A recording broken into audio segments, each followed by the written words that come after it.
So welcome to this conversation. In this conversation, I'm going to talk about the placement of Mars in Taurus. And simply what that means is that the sign of Taurus, which is the astrological sign that comes after Aries, is going to produce the functional light that is Mars at a certain degree in its 30-degree span. Now, what does this mean, really? Before I go forward, if after listening to this, you want to acquire a natal chart synthesis, because synthesis is different from analysis. Synthesis is something that is very unique because it's a blend of all the functional lights and their interactivity, their complex interactivity into a whole. Synthesis treats your natal chart as a complex system, which is what it is. It's not about treating it as such. It is what it is. So synthesis simply acknowledges the natal chart as what it is, and then draws out a singular interpretation regarding your life story. So if you want to acquire that after listening to this or any of my other podcasts, then you can simply go into the video description and all the links, contact details are there. It involves going to my website and then making your booking. And once I receive your booking, I will acknowledge with an email. Okay. Now to the subject matter. We're going to start the conversation by talking about Mars. And I have several podcasts where I've already done that. But in each podcast, I like to reiterate, to summarize what the functional lights really are. Now, I call them functional lights. That's how I teach about them. But you call them planets. Well, it's the same thing in that sense, except by referring to them as functional lights, I am going to the core of what they really are. Light in the sense of awareness, not the physical light. Okay? And function in the sense that they are behavioral prescriptions, they are responses, they are very particular types of responses. And you know what a response is? A response is a feedback. So something absorbs an impulse or a stimulus, and then it responds. The way that it responds is very unique to what it is. Okay?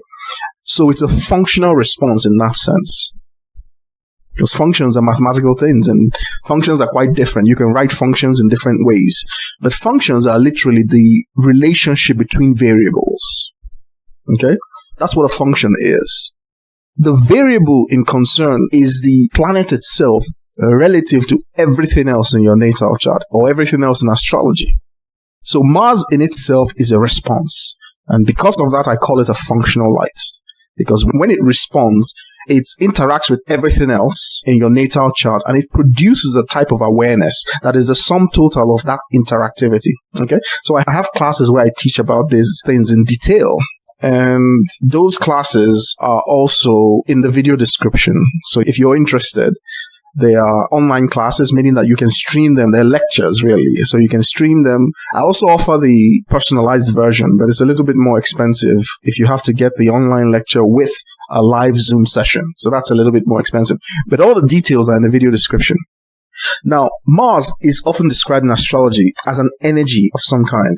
The energy to be impulsive, the energy to act, etc. Well, we're not going to rehash the traditional astrology terms here, but rather what we're going to do is we're going to understand why. Why is Mars labeled as this? Why is it? Because remember, the name Mars is it's a Greco-Roman name, really, you know. It doesn't really mean anything. Mars was the Roman god of war, so to speak. So basically, it's just a word. You can call it whatever you want, as long as the functional description remains the same. So that we focus here on the functional descriptions, not exactly what they're called, but what they actually mean. So Mars is the type of response that is energetic. But what does that really mean? Because we're not talking about heat energy. We talk about chemical energy. We talk about kinetic energy. We also have potential energy. So what type of energy do we refer to when we talk about Mars in detail? Well, Mars is the energy that is released as motivation, a desire, so to speak, the need for something. And that energy is released when reality systems change. Now, what are reality systems? Reality systems are changes in awareness.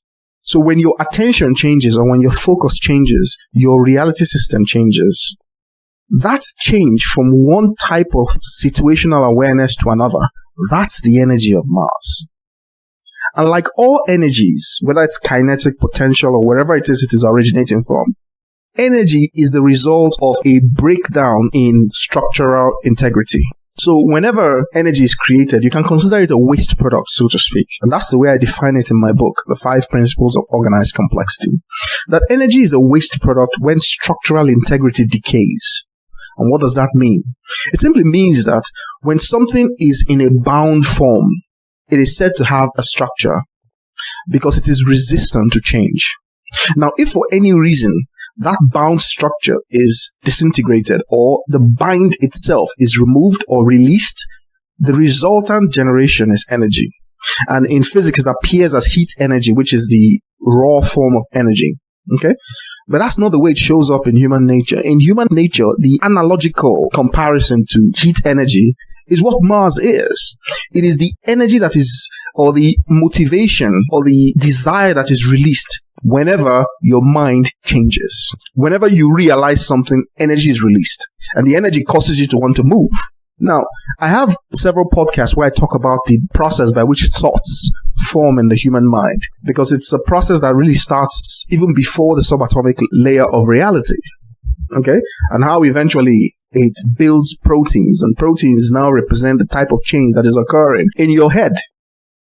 That entire process releases a desire.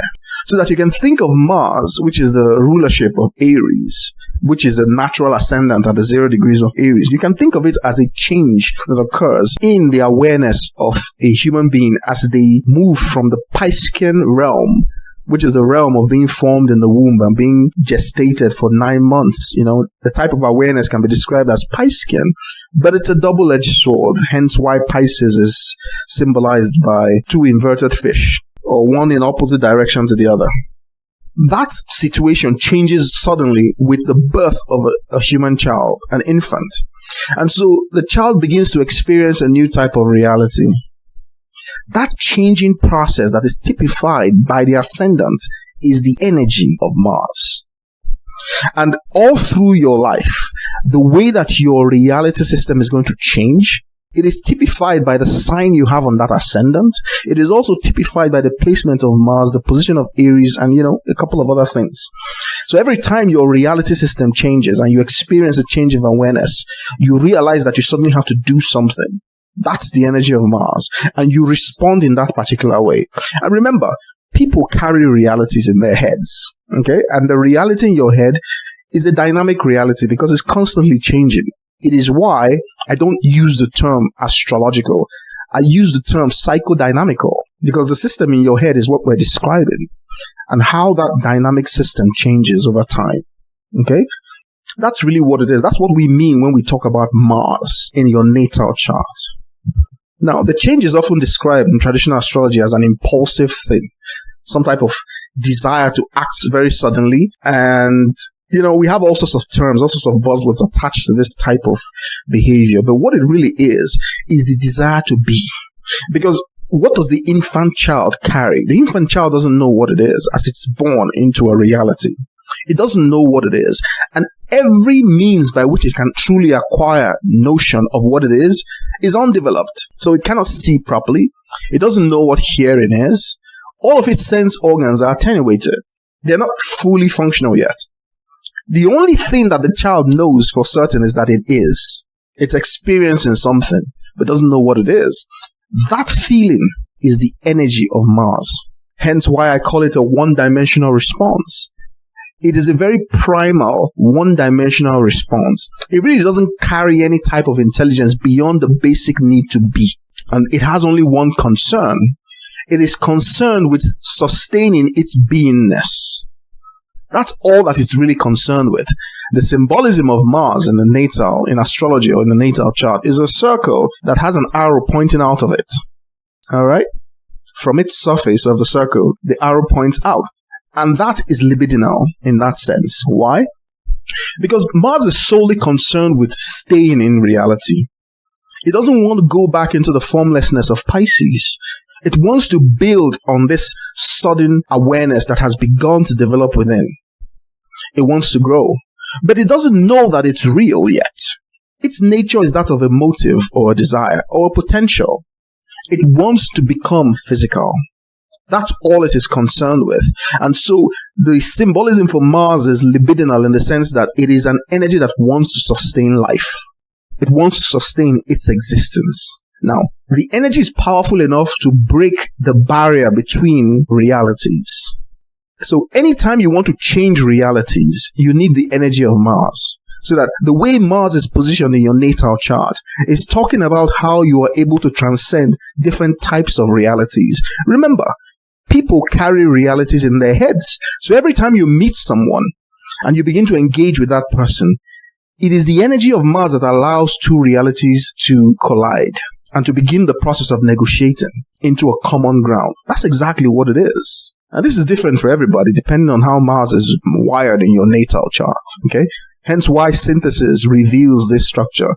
No other method can reveal this structure. Every other method will basically be scratching the surface. Every other method will be superficial because the energy itself does not exist in isolation. Yeah, we can talk about it as if it exists in isolation for the purposes of generating a much deeper understanding. But the reality of the matter is that such an isolation will never occur. You will never find Mars and Taurus in somebody that is just sitting there without interacting with anything else. That doesn't happen. Okay? What we can do is we can delineate it based on the spectrum of responses that have been observed. And from the spectrum, which contains many things, a lot of things, we can filter out what we perceive to be the functional light of Mars and how it behaves. And it is that functional light of Mars and how it behaves, that's what needs to be produced by Taurus right now. Okay? So, in summary, Mars is a motive that is created whenever desires cross reality systems. Now, you can imagine reality systems as different densities. Like you have the reality system of steam. It is different from the reality system of water. And that is different from the reality system of ice. Now, what's happening across these densities, across these different states of the same thing, is that the density is changing. The degree of freedom is changing. The degree of freedom as exhibited in the gaseous phase of steam is not the degree of freedom that you have in ice. Okay? And that's important because this is also how the Martian function behaves. Now, the energy is still there. It's just that in the ice form, the energy is locked in chemical bonds, molecular bonds. If you break those bonds, energy is released. It depends on the type of material anyway, because it is also possible to consume energy. Okay? But these bonds are energy transactions. That's what they are. So whether you break them or you make them, they release or absorb energy. They change the energy dynamic. And this is exactly what happens when you meet people. You meet somebody, your energy goes up. Meet some other people, your energy goes down. And energy is, I'm using the word or the term analogically. Okay? Because I've explained that the way we interpret physical energy and the way we describe the Martian functional light in a human mind, they're not exactly the same thing. They have similarities that we can draw on, but they're not exactly the same thing. Now, what exactly is the Martian function for? Because like I've said, it's about sustaining existence so that existence does not slide back into the undifferentiated or undifferentiable realm of Pisces, where forms are not possible. So the Martian function is an intrusion into a reality that allows form. And because form is allowed and structure is allowed, it means that there are rules. Because rules are the conditional states of functions, of forms. Okay? And it's only when you have forms that you can have structure and then function. So the most important criteria to the Martian impulse is the acquisition of form. Because that is the only stage wherein which the identity-making process is complete. Because the reality system that we call our self-awareness, it does not allow anything that cannot be defined. So when things come into existence, they must take on identity. They must take on form. And in so doing, they're able to differentiate themselves in one way or the other from everything else. And that's the only way that we can understand it. When it doesn't conform to this diktat, then we don't know what we're looking at or we don't know what we're observing. It's the reason why people don't know what dark matter or dark energy is. Because you cannot separate it. You cannot differentiate it from anything else, really. And so you cannot study it analytically, right? Okay, but that's a different conversation. So the primary reason for the existence of Mars is the acquisition of knowledge. That's really what it is. Because when self-awareness is birthed, it doesn't know what it is. And because it doesn't know what it is, it doesn't know anything else. And so it is the birth of ignorance, really. And so the Martian function is the beginning process for the dispelling of that ignorance. And so the Martian function has a natural curiosity to it. It's an outward going force. It simply wants to investigate everything. It doesn't care what it is. It just wants to know what it is. It wants to begin the process of knowing what anything is. And the Martian function or the Martian functional light takes on that response in any sign that generates it. In the first place, it is a curious function. Now, why does it behave this way? It wants to know what it is more than anything else. Why? Because self-knowledge is the way that knowledge is acquired. There is no knowledge of anything outside of the self. And in order to acquire self-knowledge, it must acquire a self that is able to extract this knowledge from a reality. Hence, the primary impulse of Mars is to get into Taurus, or to get into Venus, or whatever you want to call it. That's what it is. It must acquire the ability to make sense of reality, first and foremost. And so the infant child is not conscious of anything about itself until it becomes conscious of its sense organs and how those are able to acquire the nature of a reality. And so the child begins to experience a sense of self at a certain stage after it is born. It begins the process of sorting out what these sense organs really are, what they mean. As it receives more and more information through these sense organs, it begins to internalize the notion of a self. Prior to that, it doesn't know what it is. Okay? And the Martian function is designed to be uncomfortable in that state. This is what provides for the impulse. The reason is because if the Martian function cannot truly find out or begin the process of finding out what it is, then it feels no difference between where it currently is and the undifferentiated state of Pisces that it is coming from. And it doesn't want to go back. That's really what it is. This is how to understand what is going on here. Because remember, what we're trying to understand is what is taking place in our heads. We're not trying to understand the world out there because there's no such thing. We're trying to understand how we are able to generate an awareness and what this awareness means. What is this story that we're telling ourselves that looks like a reality, feels like a reality, tastes like a reality, sounds like a reality? What is it really? Well, it's psychodynamics. These are the patterns that take place in your head. They reverberate like the shimmering on waters or the shimmering between mirrors or something. That's a whole different conversation. I don't think you're ready for that yet, because once you open that door, then where you're going to go, it's no longer astrology or anything like that. You are now into the realm of the 5 principles of organized complexity, okay? The physics of blackness. So it's best we just stay on this course. Now, there are 3 major signs in the astrological cycle that have the depths of this knowledge that this Mars is looking for, this Martian function is looking for. And I've talked about this in several of my podcasts, that the depth of meaning is crystallized in 3 different signs, because those signs represent the end stages of 3 different evolutionary stages within the psyche. There is a stage that starts in Aries and ends in the sign of Cancer. Then once that is complete, a new cycle is launched that starts in Leo and ends in the sign of Scorpio. And then a 3rd stage is launched that starts in the sign of Sagittarius and ends in the sign of Pisces. Now, these are 3 stages of one thing. And there's a reason why there are 3. The 3-ness of this is really linked to the 6-ness that pervades everything. But that's an entirely different conversation that is connected to all the other work I do in all the other fields. Okay? But the idea is that within the sign of Cancer and within the sign of Scorpio and within the sign of Pisces, you have access to knowledge that is representative of a divine type of knowledge. And why do I call it divine? It is divine because it is within those signs that you have completed stages of the knowledge of God. That's what the knowledge of self really is trying to do. It's trying to reconnect you to the knowledge of God. Because if you do not know the self and how it is, then you cannot know anything about God. That's how this works. So the Martian function really is the door opener to the acquisition of the knowledge of God. So where Mars wants to go is it wants to go into the sign of Cancer because there's something it achieves there. It wants to go into the sign of Scorpio where it surges with power, but that power really is knowledge. It's not the common type of, it's a knowledge of the depth of reality. And then it takes that into the sign of Pisces where it connects to everything. It becomes everything because becoming everything is the process of connecting as everything.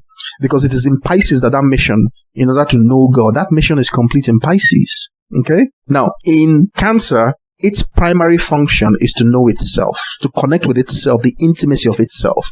In Scorpio, it projects that, and the nature of self becomes the nature of another. But that other really is a representation of what it wants to know as God, and it goes into the depth of another.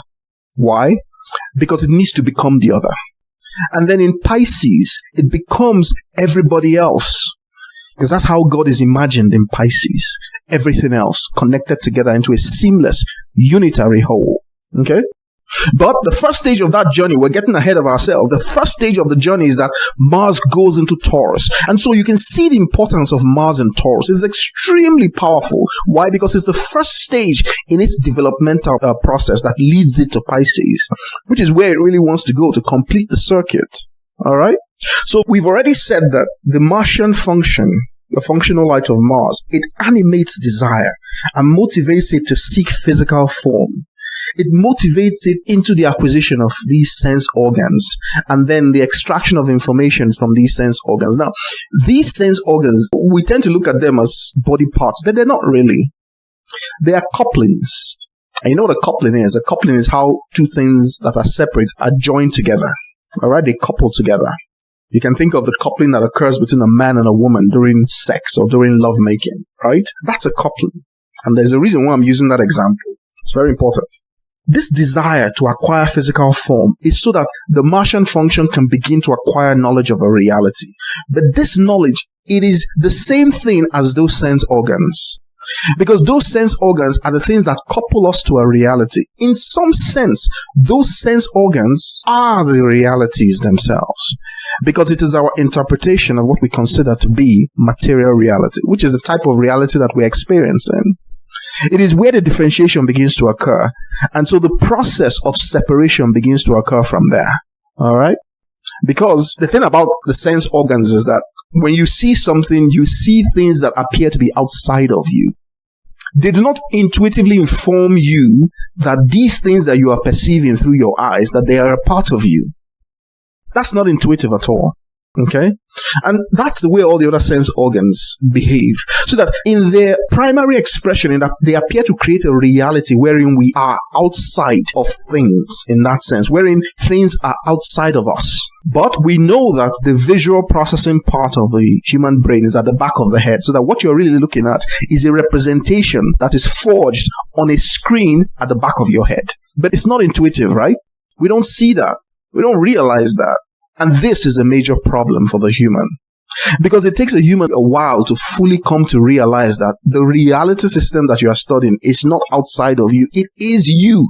Because all you have of that reality system is a representation. And that representation is formed by you, in you, as you.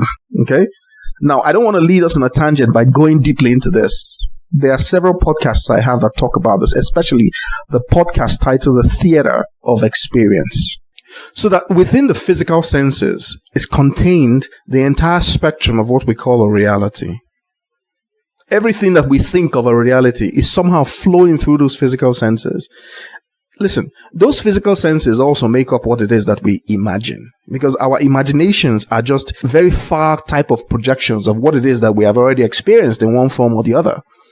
There are different permutations of our experiences. We cannot imagine anything that is totally outside of the sum total of our experiences. That's not how imagination works. And what this simply means is that if something that is far out of your reality system, that is something that has never intruded on your material senses before, or the material senses as it has been perceived by all your ancestry, then that thing can really come and stand in front of you and you will have no idea that there is anything there. You will not be able to perceive it because perception really is a mapping of some kind. You map what you are into a narrative of something that you expect something else to be. And when there is nothing inside you that can extend into the reality that you are trying to perceive, then you cannot see it. You cannot feel it. You cannot touch it. And for all intents and purposes, it might as well not exist. Now you understand the struggle that modern science is having with interpreting what dark energy and dark matter are. Because there's nothing that the modern science has that can extend into connecting with such a thing. Because it's outside of the realm of the experiences as gathered by all the measuring instruments and the scientific instruments that are really built according to our sense organs. Okay? This ability to sense reality, this sensuality, that's what Taurus is really talking about. Taurus is the story that is being told by the sum total of those sense organs as they all come together to inform us of a reality. So whatever you think physical reality is, it's a story that is taking place in what we now describe as the Taurean sign or the Taurean function. And the rulership of Taurus is in Venus. The reason is because Venus is describing an aspect of beauty. And what beauty simply means is how things come together. Do they come together proportionally? And the reason why we ask these questions is because there are certain types of proportions that the human finds more pleasing than others. They're not random. And it doesn't matter where the stimuli is coming from. It could be coming from your ears or your eyes or whatever. The human is drawn to proportionality. The human is drawn to organizations, certain types of organizations. Why? It all goes back to the 5 principles of organized complexity. Because the thing that gave birth to the universe contains these proportions. And so when you are drawn to them, it is because you are drawn to the very thing that maintains and animates and births the universe. That's really what it is. And that's what that Venus is talking about. It's talking of that relationship that exists between these proportions. That's really what it is. And they're really concerned about geometries. Because that's what they look like to us. They're harmonic relationships of some kind. All right? But the details are in the 5 principles of organized complexity, published in 2011 and 2020. But that's what Taurus is. Taurus is concerned with the awareness of this arrangement of reality. We call it material because we're able to interact with it with our body. But even the very concept of our body, the way that we look, all of it is described as that Taurean sign. Because without realizing it, the first thing that we must imagine into existence is our body. Our body is the very first notion of what it feels like to be a self. Prior to that body or prior to the awareness of that body, we don't know what we are. And so all the sense organs on the body, they are designed as mechanisms for knowledge acquisition. It is why when Mars gets into Scorpio, it begins to acquire knowledge that really is the knowledge of another, which is simply the reflection of knowledge of self as a way of getting to know God. And that's why I use the coupling between man and woman, the sexual coupling or the intimacy. And the reason is because Mars in Scorpio now becomes the powerful way of extracting that knowledge, so that those who have extremely powerful urges sexually like that, the urge is really for knowledge. That's really what it is, because to love is to know, to connect deeply is to know deeply. And I have a Mars and Scorpio podcast that talks about this. Okay. So it goes beyond the old Mars wants to have sex and Mars and Scorpio wants to have, what do those things mean? That's why I make these podcasts, so that I can share with you what they really, really mean. And the aim of this sharing is to trigger something within you. Because I want you to realize that you're a psychodynamical structure. You are not... If I begin to talk about what we are as human beings, I'll be here for the next couple of hours. Okay? But I have a lot of podcasts where this information is spread across several podcasts. So if you're really interested, just go deep. But the Taurean function really is concerned with how the body is put together. When you look at the human body, you see that the body, we have 2 hands, 2 legs, we have a head. We are basically walking around with our spacesuit. Everything that we need to allow us to live and thrive and survive in this density, we are carrying it with us. We carry our air recycling mechanism. We carry our blood recycling mechanism. We carry all the mechanisms that we need to maintain the sense of self in this density. We carry it around with us. That's what it means to have a body. But what these things really are, they are dispelling ignorance. They are vehicles for acquiring knowledge. And remember, the knowledge we are trying to acquire really is the knowledge of self. But what it really is the knowledge of God. But we don't know this because everything appears to be outside of us. Okay?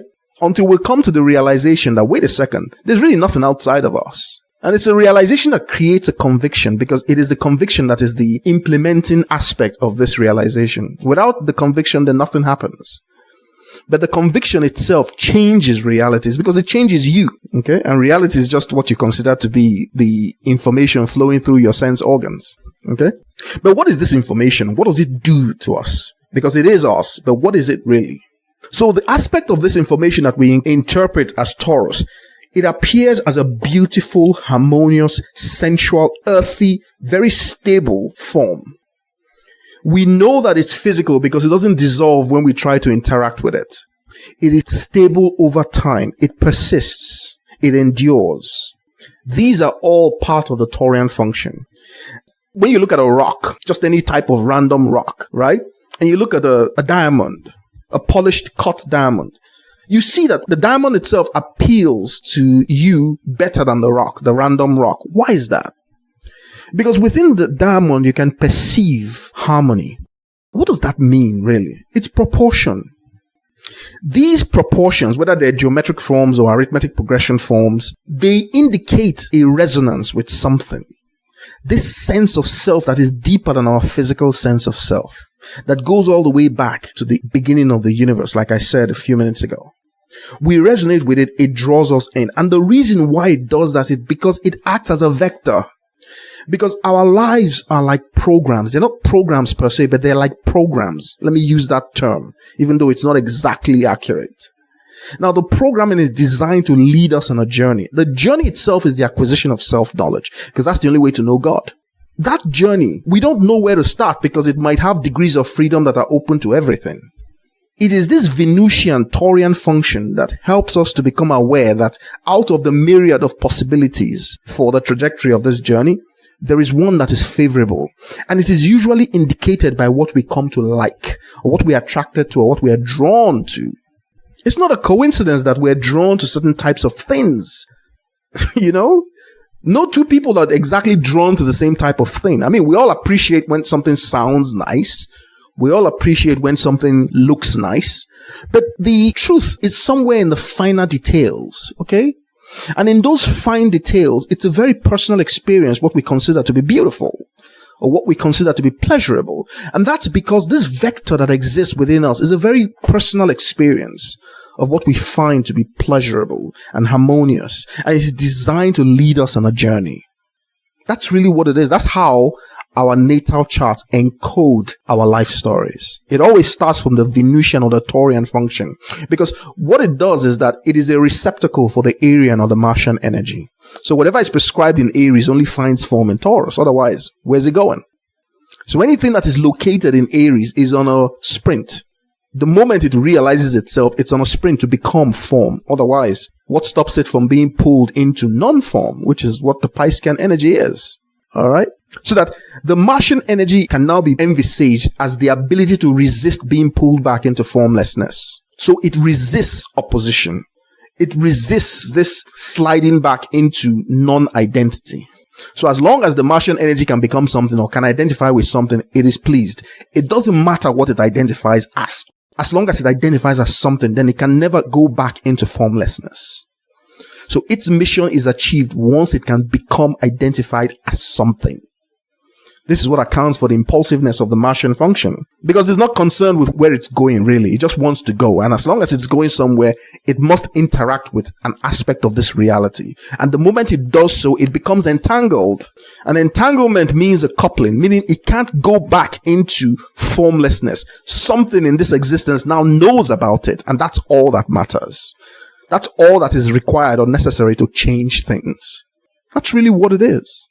So when Mars finds itself in Taurus, it simply means that this vector, this notional direction of pleasure, takes on this impulsiveness, this curiosity, and this determination to couple with something, anything. But the Taurian function restricts this array of what it can couple with, because it must satisfy the requirement that it does so in the most beautiful, harmonious, sensual, earthy, material form. That's the constraint now. And this slows the Mars function down. All right? Because it is being produced by Taurus. Now, what does this look like? It simply translates into an inflammation of the sense organs. A kind of energetic reaction from all the sense organs. Now, the ability of Mars to resist being pulled back into formlessness goes into the sense organs.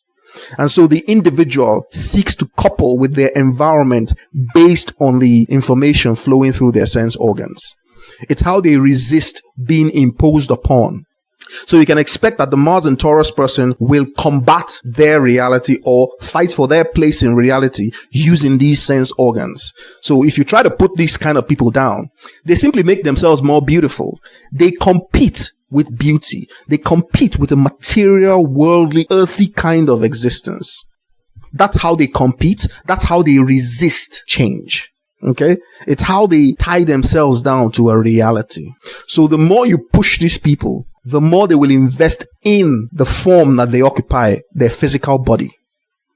They'll seek to become more beautiful. They might not say much, but they compete in a very material and worldly way. And what that means is that it makes them very prone to possessiveness, because the first thing you possess is your body.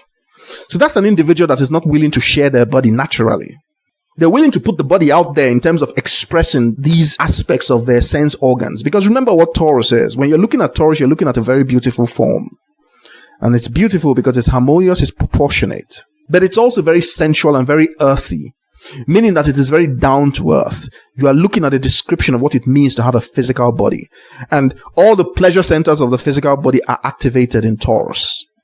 Now, what the Martian function does is it uses these particular descriptions of Taurus. It uses it to assert itself in the world. And this is a person who asserts themselves very materially. Whether they realize it or not, their pinnacle of material assertiveness resides in their checkbook, their bank account. Since everything in the modern era really just comes down to money. It is very important to them that they have money. And whether they're aware of it or not, they are drawn to reality systems wherein which they can find examples of this harmonious, sensual, beautiful, earthy, stable, material, worldly type of form. They're drawn to it. They cannot resist this because it is the only way they know how to express themselves. And if they're not drawn to these types of realities or find themselves in these types of realities, then panic sets in. Why? Because it appears as if they're being drawn back into the formless world of Pisces. Now, based on these references, you can imagine that Mars in Pisces would be somewhat difficult to handle. It is in some sense, but there's a reason why it is also advantageous. And in my Mars in Pisces podcast, I'll talk about that. Not here. So the instinct for the Mars and Taurus person is to really look for the sweet spot. Whatever it is, it's a comfort zone. It's comfortable not because it's snuggly like you would find Mars in the sign of Cancer. No, it's comfortable because it is sensual and it is earthy. It is stable in its material form. It doesn't change. That's what they're looking for. Something that is reliable and valuable. Because valuable is really connected with pleasurable in that sense. Okay? And when they find those types of things, they don't want to let it go. In fact, their assertiveness switches into defending that which they have found, whether it is within themselves or the reality system that they consider to be in another person. They become coupled with it. They become entangled with it. The peak material expression of this type of coupling is in sex. But the sexual intimate process now tends towards proper lovemaking, where all the senses are engaged. And so these are not your fast and hasty lovers, so to speak. They're people who have made a lifelong investment in the sensuality of their physical body. They understand it very well. They've probably been playing with themselves since they were very little. They have come to deeply understand all manners of pleasures connected to their physical body, connected to all their sense organs. Okay, especially their skin, because obviously your sexual organ is really your skin organ. That's really what it is. But the pleasure also comes from the sense of taste. It also comes from the sense of hearing and all that. So the way that a person's Venus is positioned within their natal chart really conditions the tuning of that Taurus, describing how it produces a very specific type of Mars. So the way that a Mars and Taurus person with a Venus in Gemini would interpret that Mars is not the same way that they would interpret it when the Venus is in the sign of Scorpio. That's really what it is. That's synthesis, really. Synthesis, that's just the beginning stages of synthesis, because synthesis really is a consideration that everything is in everything. And when you consider this based on the whole nature of the chart, then what is it telling you? That's synthesis. So if the Martian energy is the way that your reality changes, the type of potential that is released when your reality systems change, well, that Mars and Taurus is indicative of the way that this person prefers this reality to change. They prefer the realities to change in predictable, stable, beautiful, harmonious, sensual, down-to-earth ways. They're very worldly in their outlook. They're very worldly in the way that they assert themselves. They're very worldly and material in the way that they interact with other people. Worldliness and materialness or materialism tends to get a bad rap. So people tend to downplay this, but it's not necessarily the case. There is the potential for avarice and greed. It's one of the downsides of Mars and Taurus, extreme possessiveness and the inability to let go of anything, you see, including good looks. Because remember, the Taurean function is sustained by this perception of harmony and pleasure and sensuality. What the Mars does is to accentuate the perception of these pleasures. That's the way it asserts itself. That's the way it recognizes its aliveness. And so when this begins to change, the Mars in Taurus reasserts itself, trying to look the same, trying to be the same, trying to maintain a constancy in that area. Well, we all know that this is impossible. Eventually, everybody gets old, everybody ages, but it's about aging gracefully and beautifully. And it's the same thing as applied to all the other material senses. All right. They also expect the relationship with their other, the sensual love-making relationship with the other, to age the same way. There is a fidelity that they expect in the union. That there is a worldliness to the way that they make love. These are not people that you can sweet talk into love. Love must mean something material, something constant, something persistent, but also something very beautiful and pleasurable. And this is what they pursue, the opportunity for this type of experience. That's what the Mars is doing in Taurus. And so the Mars in Taurus is also concerned with fecundity. It's concerned with regenerating life, the form of life that is physical. They're also concerned with regenerating wealth or producing wealth. It also means that power is acquired sensually. So this is someone who will punish you with beauty and punish you with seductiveness, punish you with sensuality. They will make you thirst and hunger. They will assault all your sense organs with things that can torture you, and they will be providing those things. That's the way they assert themselves. That is the way they compete. But it also means that they can be very prone to jealousy, because even though they're equipping your sense organs with the things to torture you, if anyone else gives you attention and your attention seems to deviate from them, it's like a crucial blow to them, because it means that they now begin to question the effectiveness of their competitive strategies. It also means that they can be very acquisitive, and there is a problem with avarice, like I've said earlier. When things begin to go out of control, they can become very greedy. Now, the possessiveness and the greed is just how they defend what they consider to be theirs. It is the same way they treat their body. That's the same way they treat their possessions. Mars in Taurus really is a statement about ownership, the ownership structure, because ownership is defined by your acquisition of a body. How you relate with your body ultimately determines how or what ownership means to you. And with the sense of ownership comes the notion of value. So Mars in Taurus really is a statement regarding the notion of value. And it says that value is concerned with the identification or the identity-making process of an individual, the way that the individual differentiates themselves from everything else. You see where the problem comes from? And when things begin to go overboard, this can turn into an extreme reluctance to part with anything, including the other. That's really what it is. So anything that they feel belongs to them, it's not easily shared. Now, it can be shared under a certain type of circumstances where the Martian function is assuaged. But if you take something that they consider belongs to them without giving them their due, that's a recipe for disaster, because they're going to have a problem with you. Mars in Taurus is very, very sensual. The urge for sex is very powerful.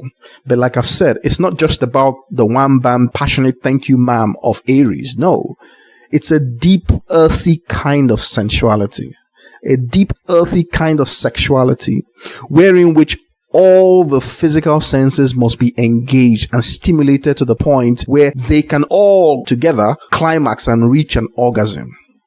Because that's the way they pleasure themselves. That's the way they have learned to pleasure themselves. And they've probably been learning that for a very, very long time.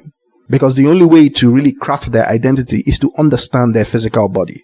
And that's what they've been doing in the privacy of their own homes. And as a result of that, once they feel that they can possess you, they make very skilled lovers. Mars in Taurus is also very natural in that sense, in the sense that Taurus is the sign of nature, so to speak. And it's an investigation into natural things. And they would prefer to use natural things, especially these days when natural things are more valuable. That makes perfect sense to them. And they don't mind investing in that. Now, the Mars in Taurus person wants to create a physical experience of sensuality and beauty, because that is what allows them to dominate their reality.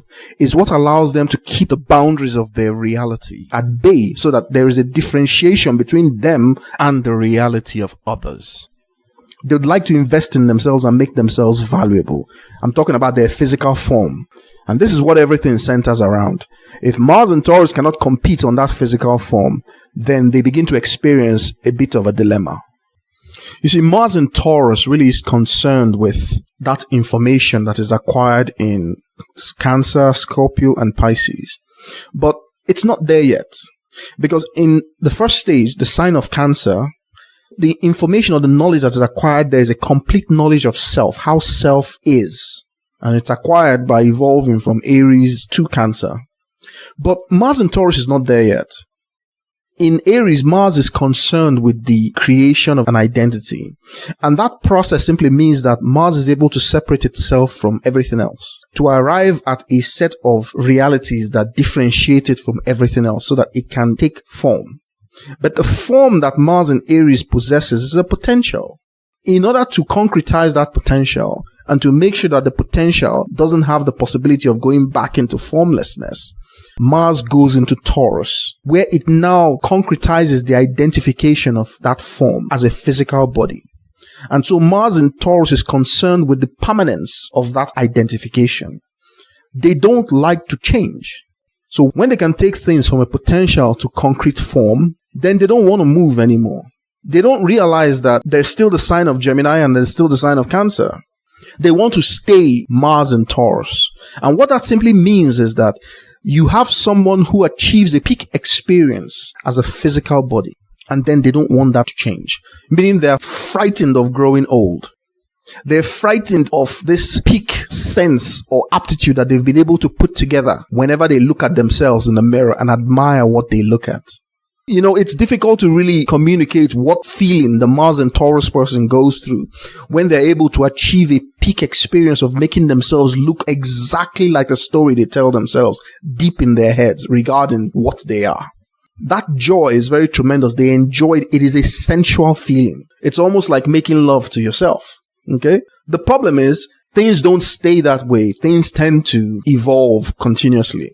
And so the Mars and Taurus person tries to resist this change. And they go through all sorts of means. After a while, it becomes inevitable that change must occur. And so it is very important that the Mars and Taurus person learns how to handle this evolutionary change. So you want to be attractive to a Mars in Taurus personality? Then you must engage the material senses in a very pleasurable, very harmonious, very sensual, very earthy, and materially worldly kind of way. If you haven't got money, you don't stand a real chance. It doesn't matter what he or she says, because their experience of physicality is a peak experience of some kind, and they compete that way. They define themselves that way. They separate themselves that way. So you are asking them to negate all of that. Well, what does that feel like? It's very uncomfortable for the Mars and Taurus personality to understand. This doesn't make them materialistic or doesn't make them money driven or something like that. No, any more so than a Mars and Scorpio person is drawn to the depths of intimacy. It's just the way that they are. And you cannot be outside of what you are. To do so is to pursue a surrogate reality.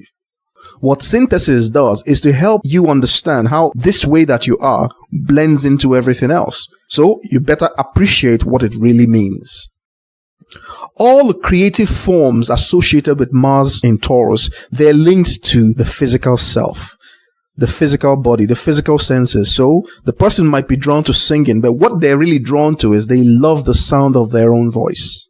There is a sensuality to it that they appreciate. They love the way they look, and so they're drawn to the things that look similar, etc., etc. I told you that impulses in Aries find material realization in the sign of Taurus. So Aries is a coupling with Taurus. Aries is the husband, Taurus is the wife, so to speak. So Mars in Taurus really is a union, a marriage of some kind between male and female. And that energy, that dynamic, that potential exists within the individual. And if you are lucky enough to unlock it within a person, you will experience a lovemaking or a sexual activity that is just powerfully orgasmic. That's how these things work. Because to the Mars and Taurus personality, an orgasm really is a symphony of the material senses as they come together and sing a joyous, harmonious, very earthy kind of song. There are downsides to this placement. The downsides almost often revolve around their inability to let go, their inability to share their possessions. Now, the categorization of what a possession is made internally inside of them. They probably won't share that with you. But if they are drawn to you, it's because they think that you belong to them. And it doesn't matter what aspect of that reality that they share with you or you share with them. That aspect, they consider it to belong to them. And once it's shared with another, they get very, very jealous. Very, very jealous. The other downside is apathy, because why fix a thing if it ain't broke? The Mars and Taurus person spends a considerable amount of time looking for sweet spots. Once they find it, that's it. They don't change. And so they may come across as very lazy, very unmotivated. But it's not true. It's because you are asking them to leave something that took them a long time to find, and they are in no hurry to do that. And so there is a frustration that grows inside that Mars. Because Mars is something that wants to constantly move. It wants to change realities, and Taurus would not let it. So the energy goes into maintaining the pleasurable aspects of realities. And so there is a type of impulsiveness about when it comes to maintaining beauty, or the sense of beauty. They maintain it not as a need or desire of the physical form, but as a projection that satisfies the impulsiveness of that Mars. It's either that or they will change sexual relationships. And Mars in Taurus does not like to do that. When they come to enjoy intimacy with an individual, it's a very personal experience to them. They don't want to change it. And so they may come across as very loyal creatures. But it's not the loyalty per se. It's the fact that, look, if they've been able to find a peak experience of something, then why change it? Why take the risk of changing it? And so in that way, they're very frightened when things begin to change. They move into a different mode, and the mode is holding everything down. And this can be frustrating when it comes to environments that are changing very rapidly. From an occupational or professional point of view, Mars in Taurus really is concerned with the dynamism of the physical body. The rhythmic, proportionate, and sensual or earthy movement of the body. So they exhibit distinct aptitudes for specific types of movements revolving around the accentuation of sensuality. Otherwise, they're not very skilled dancers, but they have a very particular taste in the type of dance that they're drawn to. And it is that which allows them to demonstrate the unity and harmony of movement when it comes to the accentuation of their sexual prowess. If you haven't seen one dance, it's probably because they don't want to show you. They're usually in possession of a very seductive type of voice. Because like I said, those who are drawn to singing, there is something about their voice that they are attracted to. Not the voice of another person, their own voice. Very important.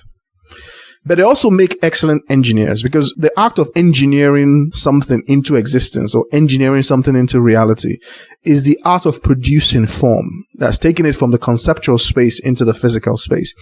And everything they produce like that must have that sense of beauty and proportion inside it. The type of beauty, harmony, and proportion that the Venus, wherever it is located in the natal chart, supplies to that Taurus. That's really what it is.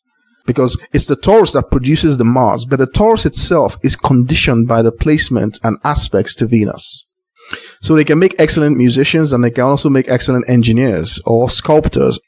Some of them may be drawn to culinary experiences. They may become excellent chefs. It all depends on where the Aries is in the natal chart. It depends on a lot of things, but it all depends on how the Venus and Aries are connected together. They're also drawn to bureaucracies. Now, not the standard type of bureaucracy. They're drawn to those aspects of bureaucracies that don't change. So you can talk about the aspect of an organization that remains committed, but that part of the organization deals with change. And so it is not unusual to find these people in the same job or in the same organization for a very long time. They may change roles within that organization, but they generally stick with that organization. Now, rather paradoxically, those with Mars in Taurus, they can actually trigger breakups in relationships. But it's a complex process. It's not the usual process. It's because the Martian function really goes into the identification process of the individual. Now, when the individual makes lasting commitments with others, it is because they have judged the value of that person, and it conforms to these Taurean dictates. The person is stable, but they're also well-to-do, meaning that they can maintain the reality system that the Mars and Taurus person finds pleasurable. If something happens to this ability to be stable and this ability to maintain this Taurean type of reality, then the way the Mars and Taurus person feels about this thing that has happened is as if their identity begins to disintegrate. It's like standing on quicksand. It's like drowning in that sense, because the person begins to lose their sense of identification, what they can relate to. And because they usually associate this with an individual and they associate it with their possession, it feels as if part of themselves has now become corrupted. Under these conditions, the Mars and Taurus person will initiate a change. They will do so very reluctantly, but they will do so nonetheless. Now, whether an actual change occurs deep inside them, it remains to be seen. Because the thing about Taurus is that Taurus doesn't really like to change. But the Martian function now takes over and initiates that change so as to be able to maintain the status quo of the reality system that Taurus function defines. That's the only way they change. They change to stay the same. Now, if for some reason the change does not bring about the same type of reality system, then they find themselves in a serious quandary. And under these types of conditions, the Mars and Taurus personality will experience great anxiety and panic.